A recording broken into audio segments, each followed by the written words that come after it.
O final, todo mundo sabe. O Santos ganhou por 3-2 com um gol de Léo no último lance. Fomos campeões brasileiros e saímos de uma seca de 18 anos. Uma geração se consagrou e garantiu idolatria para sempre. O que muitos esquecem, na verdade, é o que eles fizeram pelo caminho. E não, eu não estou falando da classificação chorada em oitavo, dos milagres no mata-mata, ou na pausa de 3 meses sem jogar, porque a gente conseguiu ser eliminado no Rio-São Paulo muito cedo.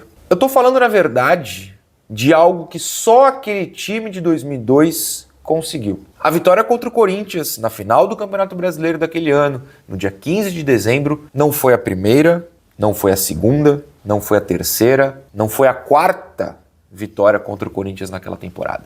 Foi a quinta. Em 5 jogos, o Santos venceu o Corinthians por 5 vezes no ano de 2002. É a única vez na história do confronto em que um derrotou ao outro tantas vezes no mesmo ano, sem um empate, sem ceder uma derrota ao adversário. Aquele time de 2002 foi mágico, e é essa história, dentre as tantas outras que aquele time criou, que eu conto neste vídeo.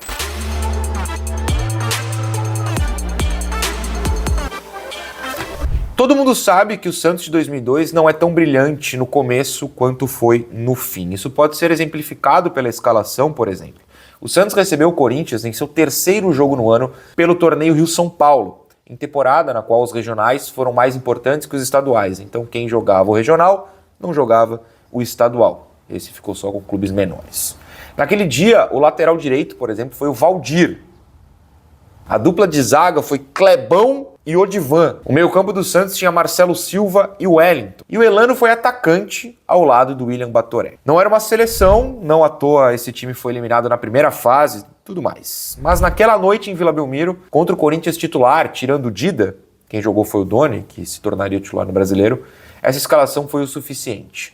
O Fábio Costa jogou e quase assassinou o Rogério das pedaladas, no primeiro tempo, com um carrinho maluco ao estilo Fábio Costa. Aliás, o Fábio Costa cometeu um pênalti naquele jogo. É que o juiz não deu. Uma bola aérea, ele socou basicamente a cara do Gil. Curiosidade, o juiz era Edilson Pereira de Carvalho. Sim, o da máfia do apito. Ele também vai apitar o 3º jogo aqui da nossa história. Aquele Corinthians seria campeão do Rio-São Paulo e seria campeão da Copa do Brasil também.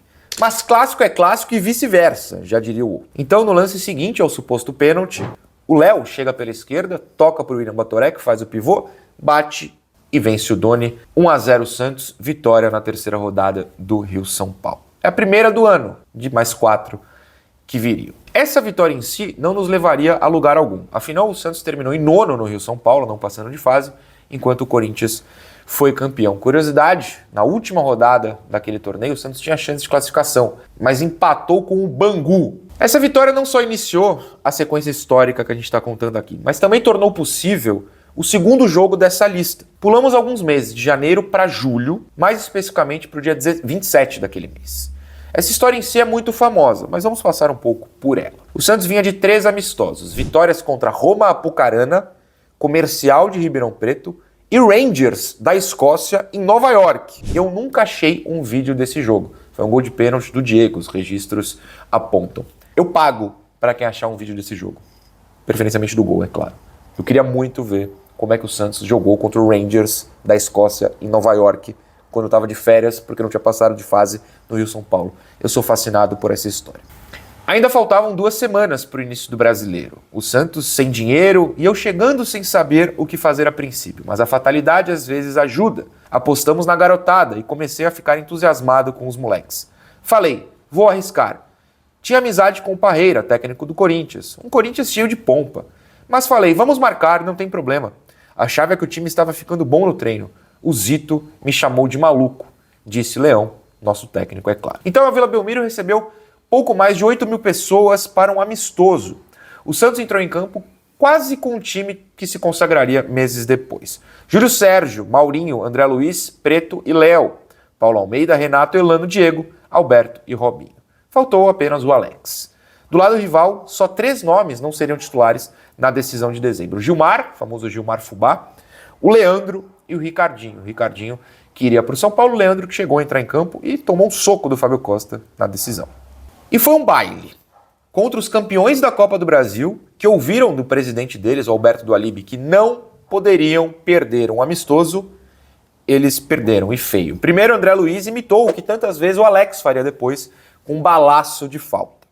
Depois, Robinho recebeu de Renato e tentou de cobertura, num lance bem parecido com o que ele faz na semifinal do Brasileiro contra o Grêmio no mesmo ano. O Doni desviou, a bola bateu na trave e voltou no pé do William Batoré, 2-0. William Batoré, que até ali se tornava o artilheiro do Clássico naquela temporada. Por fim, Renato, o homem que jogaria todas as partidas do Campeonato Brasileiro por todos os minutos, sem tomar um amarelo sequer de cabeça, fez 3-1. O Diego ainda forçou a expulsão do Kleber, o Kleber que depois jogaria no Santos, que deu um carrinho por trás, enquanto Fábio Luciano deu uma bolada bem ridícula no nosso meio. Ainda menor de idade, importante lembrar. Robinho pedalou, aliás, ele pedala no meio campo. Era de verdade uma prévia de tudo que viria. A gente só não sabia. Talvez o Leão soubesse. Ao fim do jogo, o Zito entrou no vestiário e chamou o Leão de louco. Louco com sorte, porém. Eu, depois de 2 meses conhecendo esses garotos, não posso castrar a ascensão desses meninos. Vou ficar com eles até o fim, completou o técnico. Mais um tempo se passou e chegamos a outubro. Em 14 rodadas do Brasileiro, o Corinthians era líder, o Santos era o 6º colocado. Nada de inesperado pro lado deles, mas muito bom pra gente. Afinal, a gente não esperava brigar por vaga, muito menos estar ali na parte principal da tabela. Era uma campanha dos sonhos, um sonho que se tornou uma realidade das mais belas já no primeiro tempo daquele duelo no Pacaembu. Você, obviamente, sabe que o Alberto fez um golaço de bicicleta. Mas talvez não saiba que aos 6 minutos do segundo tempo já estava 4-0 pra gente. Eram outros tempos, porém. Eu, na sala da minha casa, essa sala aqui, inclusive, eu fiquei apavorado. Eu vi o gol de bicicleta parado nesse batente, tomando um suco de maracujá. Essa história é real. Eu tinha ido jantar, peguei um suco, parei no batente e o Alberto deu a bicicleta. Mas eu tava apavorado, como eu vinha dizendo. Primeiro porque eu não sabia vencer. Eu tinha 12 anos e a gente não era campeão de nada. Era uma seca gigantesca. Segundo, porque a impressão que dava é que o inferno estava sempre à espreita. Ele estava nos esperando. Não foi o caso, apesar dos 2 gols do rival mais pro final do jogo. Alberto abriu o placar e a festa da torcida do Santos era de gol de título. As imagens no Pacaembu comprovam. Uma época em que sofríamos, mas valorizávamos tudo que conquistávamos. O Diego cruzou, o Elano finalizou de raspão e a bola subiu. Ela ficou rodando e o zagueiro Anderson tentou tirar, mas jogou para o meio da área. Eu estava de costas para o gol naquele momento e pensei, eu consigo. Tinha confiança, peguei ela no alto e finalizei muito forte. Não consegui ver aonde a bola foi, mas sabia que tinha sido um ótimo chute. Quando caí no chão, ouvi a torcida vibrar e o Renato chegou me abraçando. Entrou, que golaço! Eu não vi, mas nem precisava ver, descreveu o Alberto anos depois. Minutos depois, o Alberto de novo. Diego cobrou falta, Renato ajeitou de cabeça e o centroavante tocou por gol vazio, enquanto era derrubado pelo Elano, que chegou tentando marcar o gol também de carrinho. Mas calma, Elano, você faria gols também. No erro infantil da defesa do Corinthians, que ficou pedindo impedimento em cobrança de lateral, o que você sabe, não existe na regra, Renato bateu, Doni espalmou e o camisa 11 tocou pro gol. Pouco depois ele tentou cruzar, a bola desviou e entrou. Humilhação total. Curiosidade, antes do jogo, o Diego deu uma entrevista falando que o Santos poderia até golear o rival. O moleque manjava das coisas. Dos outros 2 jogos, você sabe tudo. O time desacreditado ganharia do rival 2 vezes, uma por 2-0, outra por 3-2, e nós ficaríamos com vontade de chorar e morrer, como disse o Léo. O que você talvez não entenda, principalmente se for mais novo, é porque toda uma geração considera aquele título maior que o da Libertadores, por exemplo. Ou se emocionou mais com aquele título do que com qualquer outro, basicamente. É difícil de entender mesmo se você não viveu. Eu posso te garantir uma coisa, não é porque o Diego, ainda no gramado, depois da primeira partida, deu uma entrevista ao vivo pro Faustão e pro cantor sertanejo Leonardo. Isso existiu. Acredite. Mas outras reportagens que foram ao ar na Globo explicam bem.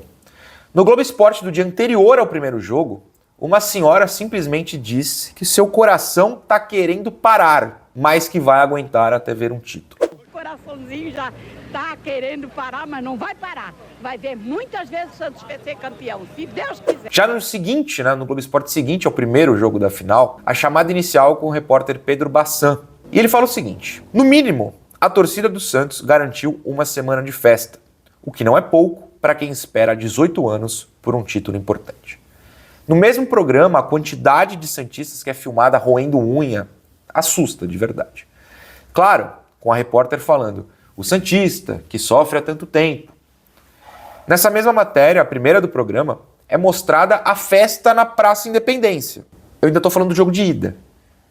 A torcida do Santos foi para a Praça Independência, o lugar em que se comemora título aqui em Santos, depois do jogo de ida.